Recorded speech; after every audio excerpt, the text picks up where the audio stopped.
Kaziranga orchid পাৰ্কত আমাৰ দুই ধৰণৰ ঘোঁৰা গাড়ী, ম'হৰ গাড়ী আৰু গৰু গাড়ী আৰম্ভ কৰিছোঁ। দুই ধৰণৰ, এটা পুৰণিকলীয়া পৰম্পৰাগত ম'হৰ গাড়ী, ঘোঁৰা গাড়ী, আৰু আনটো হ'ল আমাৰ আধুনিক ধৰণৰ ঘোঁৰা গাড়ী আৰু ম'হৰ গাড়ী। সেইটো আজিৰ পৰা আৰম্ভ কৰিছোঁ। গৰু গাড়ীও থাকিব। তো সেইটো আৰম্ভ কৰিছোঁ মানে আমি চেষ্টা কৰিব খুজিছোঁ যে অসমৰ টুৰিজিমত যাতে আমি নতুন নতুন চেপ্টাৰ এটা আৰম্ভ কৰিব পাৰোঁ। সেই চেপ্টাৰটো আজি আৰম্ভ হৈছে। সেই চেপ্টাৰটো আৰম্ভ কৰি মই আশা কৰোঁ যে অহা কেইদিনমানৰ পাছত আমি আৰু কেইটামান টুৰিজিম আৰম্ভ কৰিব খুজিছোঁ।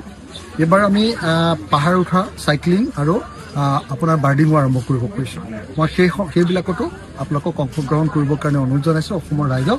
আৰু অসমৰ পৰ্যটন ক্ষেত্ৰত যদি আমি নতুন নতুন ধৰণে আগবঢ়াই লৈ যাব নোৱাৰোঁ আৰু অসমৰ গ্ৰাম্য জীৱনৰ যদি সোৱাদ দিব নোৱাৰোঁ, অকল গড় দেখুৱাই আমি পৰ্যটনক সদায় ৰাখিব নোৱাৰোঁ। বিকল্প পৰ্যটন এটা নতুন এগ্ৰ' টুৰিজিম আমি কৰিব খুজিছোঁ, আমাৰ গ্ৰাম্য টুৰিজিম কৰিব খুজিছোঁ।